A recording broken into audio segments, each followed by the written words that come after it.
안녕하세요. 반갑습니다. 저는 메가랜드에서 압도적 비주얼과 압도적 젊음을 담당하고 있는 부동산학 개론 강의하는 이종우입니다. 자, 오늘은 이제 우리 공인중개사 공부하시는 분들이 공인중개사 시험 제도가 과연 어떤 제도일까, 중개사 시험이 어떤 시험일까에 대한 얘기도 한번 드려보도록 할 거고요. 그다음에 우리 수험생들이 가장 궁금해하시는 합격률, 과연 합격률은 몇 퍼센트 정도 되느냐, 내가 시험을 치러봤을 때, 내가 시험을 쳤을 때 합격을 할 수 있겠느냐에 대한 생각과, 그 다음에 공인중개사 공부를 할 때 미리 준비해 주시면 좋은 준비물에 대해서도 말씀을 드릴 거고요. 그 다음에 공인중개사 시험의 가장 중요한 하이라이트 학습 전략에 대해서 알려드리는 시간을 갖도록 할 겁니다.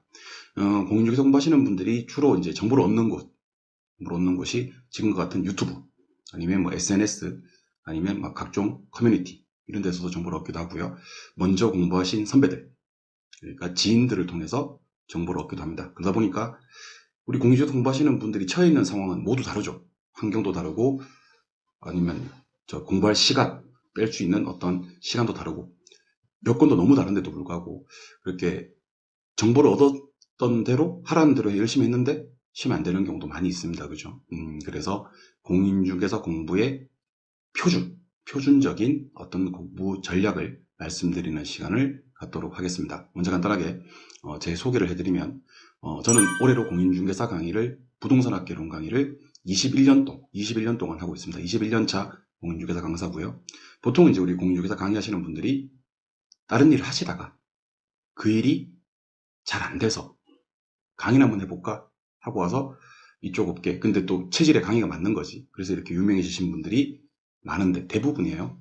저는 저희 첫 직업, 제가 이제 처음으로 취업해서 월급 받아서 부모님 용돈 드렸던 직업이 공인중개사 강사였습니다. 그래서 어떻게 보면 여기 보이시겠지만 공인중개사의 순수혈통, 그러니까 21년간 오직 공인중개사만 바라본, 공인중개사 밖에 모르는 바보입니다. 순수혈통, 이종우가 제시하는 부동산학개론 1타, 이종우가 제시하는 공인중개사 공부 방법, 학습 전략을 지금부터 시작해 보도록 하겠습니다. 자, 첫 번째는 알고 계신 내용일 수도 있겠지만 공인중개사 시험을 한번 살펴보는 시간을 갖도록 할 겁니다. 자, 일단 여기 보시면 공인중개사 시험 시행일은요, 통상 10월 마지막 주 토요일 날 시행이 된다라고 되어 있습니다. 그래서 보통 10월 30일, 31일, 29일, 28일 이렇게 되는 경우가 일반적입니다. 그래서 10월 마지막 주 토요일은 별일이 없으면 공인중개사 시험이 1년에 한 번 치러지는구나 라고 생각하시면 되고요. 하루에 1차와 2차를 다 치르게 됩니다. 그럼 1차 과목 2과목과 2차 과목 3과목을 알려드리도록 할 건데요. 1차 과목은 일단 부동산학개론과 민법 및 민사특별법이 있습니다. 그냥 줄여서 학개론 또는 개론, 민법이라고 할 겁니다. 그래서 앞으로 제가 개론 그러면 부동산학개론이구나, 민법 그러면 민법 및 민사특별법이구나, 이렇게 생각하시면 좋겠고요. 두 번째 2차 과목은 이제 공인중개사법령 및 실무, 그 다음에 부동산 공법, 마지막으로 공시법 및 세법으로 구성이 되어 있습니다. 줄여서 이것도 중개사법 그래요. 그 다음 공법, 그 다음 공시법 및 세법입니다. 이렇게 2차는 세 과목입니다만은 공시법과 세법은요, 성격이 전혀 다른 학문입니다. 과목이고, 그래서 과목 특성상 교수님이 나뉘어져요. 공시법쌤 따로, 세법쌤 따로. 그래서 공시법이 24문항이 출제가 되고요, 세법이 16문항이 출제가 됩니다. 이걸 합쳐서 한 과목으로 보는 거예요.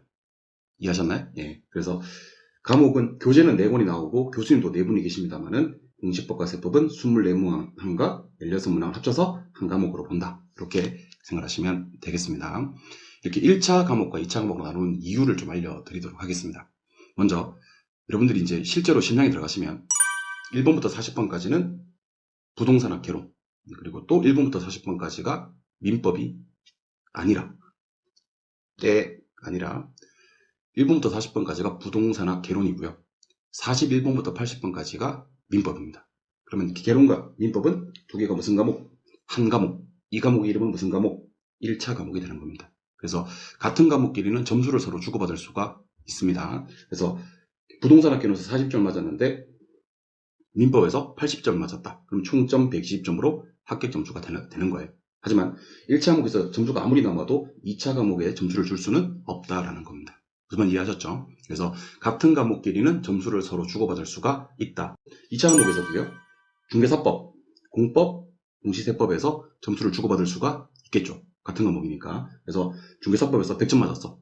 그러면 공법에 40점, 공시세법에서 40점을 맞아도 합격하실 수가 있다는 얘기입니다. 그래서 1차는 두 과목이기 때문에 우리 평균 60점, 물론 과락 없이 평균 60점이면 합격하는 시험입니다. 그래서 쉽게 이해하시면 1차는 두 과목 합쳐서 120점을 만들면 된다. 총점으로. 그럼 나누기 2에서 60점이 되는 거니까. 2차는 세 과목을 합쳐서 180점을 만들면 된다. 그럼 나누기 3 하면 60점이 나오니까. 그래서 1차 총점 120점, 2차 총점 180점을 만들면 합격하실 수가 있다. 물론 40점 밑으로 되는 과목은 없어야 됩니다. 과락 없이. 시험 시간 간단하게 살펴보도록 하겠습니다. 일단 9시까지 시험장에 입시를 하셔야 됩니다. 그래서 9시 30분부터 11시 10분까지 약 100분간 1차 시험을 치르시게 되고요. 좀 많이 쉽니다. 그리고 1시부터 2시 40분까지 2차 1교시 시험, 중개사법과 공법을 치게 됩니다. 그럼 아까 1차 시험 칠 때와 똑같이 1번부터 40번까지는 중개사법, 41번부터 80번까지는 공법이 되는 거고요. 또 중간에 좀 쉬었다가요. 3시 30분부터 4시 20분까지 이렇게 50분간 공시법과 세법 시험을 치르게 됩니다. 하루에 시험을 다 친다. 간혹 쌤 저는 2차만 쳐야 되는데 하시는 분들은 오전에는 쉽니다. 시험장에 가지 않고요. 1시부터 시험을 치르시면 되는 거예요. 무슨 말인지 이해하셨죠? 그래서 공인중개사 시험 과목은 총정리 한번 해드리면 1차 2과목, 2차 3과목을 10월 마지막 주 토요일날 하루에 다 친다 하는 생각을 하시고 1차 2과목의 총점을 120점을 만들고 2차 총점을 180점을 과락 없이 만든다면 합격하실 수가 있다라는 생각을 하셔야 되는 겁니다. 그래서 공인중개사에 조금이라도 관심이 있는 분들은 1차에 계론민법이 있고 2차에 중개사법, 그 다음에 공법, 그 다음에 공시세법이 있다는 것을 기억해 주셔야 하겠습니다. 자, 그렇다면 이제 우리가 두 번째로 볼 내용에 대해서 살펴보도록 하겠습니다. 우리 두 번째는 공인중개사 역대 합격률은 어떻게 될까에 대해서 한번 얘기를 드려보도록 하겠습니다. 자, 공인중개사 합격률 통계는요, 1차의 합격률과 쭉 보이시죠? 2차의 합격률로 나뉘어지는데, 여기서 이제 우리가 1차 합격률, 2차 합격률 가기 전에 11이라는 숫자, 11이라는 숫자를 한번 기억해 주셨으면 좋겠습니다. 11. 자, 11을 기억하셔야 되는 이유는 23회 시험부터 한번 볼까요? 23회 시험에다가 23에다가 11을 한번 빼볼까요?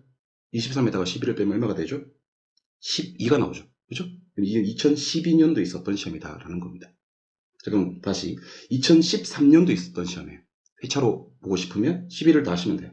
24회 때 시험이다. 누가 27회 때 합격을 하셨대요. 27회 때. 그러면 11을 빼. 27회 때 합격을 하면 그럼 16년도에 합격한 사람이 되는 겁니다.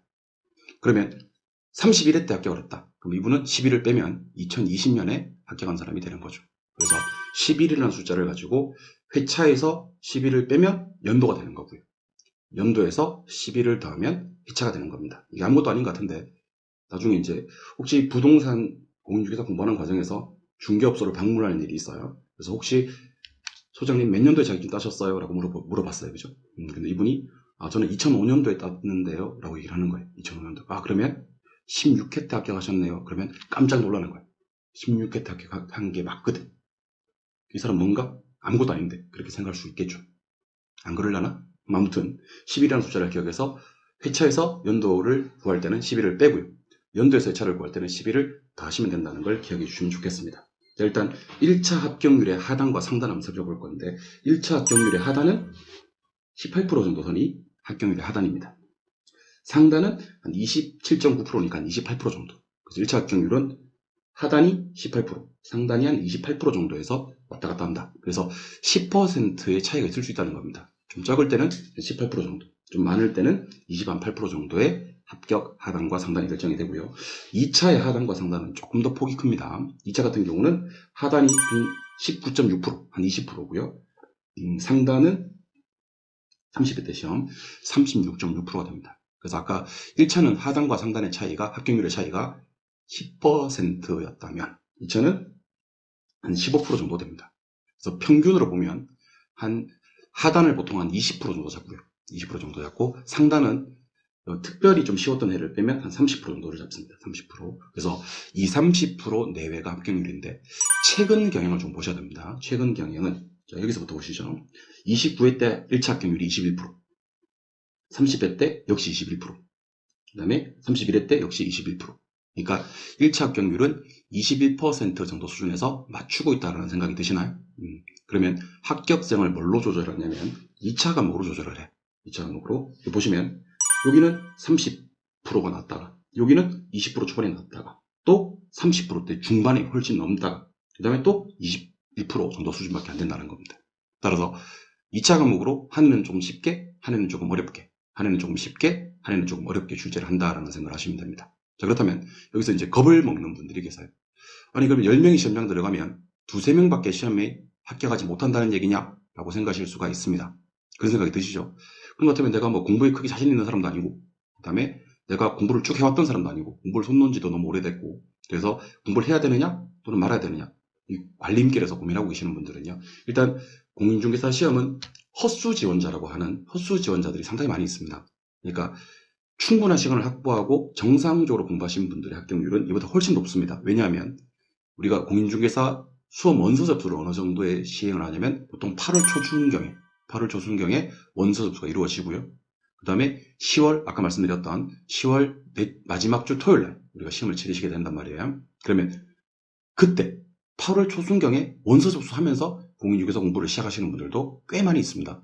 그러니까 시험을 한 3개월 정도 앞두고 2개월 정도 앞두고 공부를 처음 시작하시는 분들도 계신다는 겁니다. 물론 그분들이 합격을 한 번도 못한다는 얘기는 아니지만 합격할 확률이 상당히 떨어지겠죠. 그래서 최소 6개월 이상 공부하신 분들의 합격률은 이보다 훨씬 더 높다. 실제 사례도 1차, 2차를 갖다가 조금 일찍, 그러니까 한 1년 정도 두고 아니면 10개월 정도 두고 이렇게 6개월 이상 공부를 하신 분들의 합격률은 이것에 한 2배 정도 육박을 합니다. 그래서 한 40%에서 60% 합격률은 나올 수 있다라는 생각을 하셔야 됩니다. 그래서 주변에 판검사는 많이 없지 않습니까? 여러분 집안에 판검사 있나요? 있을 수도 있어. 주변에 이렇게 장관들 많이 있나요? 장관. 나는 우리 집안에 장관이 있다. 많이 없으시죠? 예, 근데 주변에 공인중개사 많이 있나요? 꼭 있어. 잘 찾아봐요. 그러니까 공인중개사는 제 주변에는 다 공인중개사거든요. 예, 그러니까 공인중개사는 이렇게 일단 자신감을 갖고 좀 공부를 시작하셔야 될 것 같아요. 내가 합격할 수 있는 시험인가? 합격률이 이거밖에 안 되는데 라는 고민하지 마시고 실제로 합격 사례도 많고요. 일반적인 분들이 특별한 능력을 가진 사람들이 아니라 일반적인 사람들이 성실히 그리고 끝까지 열심히 하신다면 합격할 수 있는 시험이 공인중개사 시험이라는 생각을 하셔야 합니다.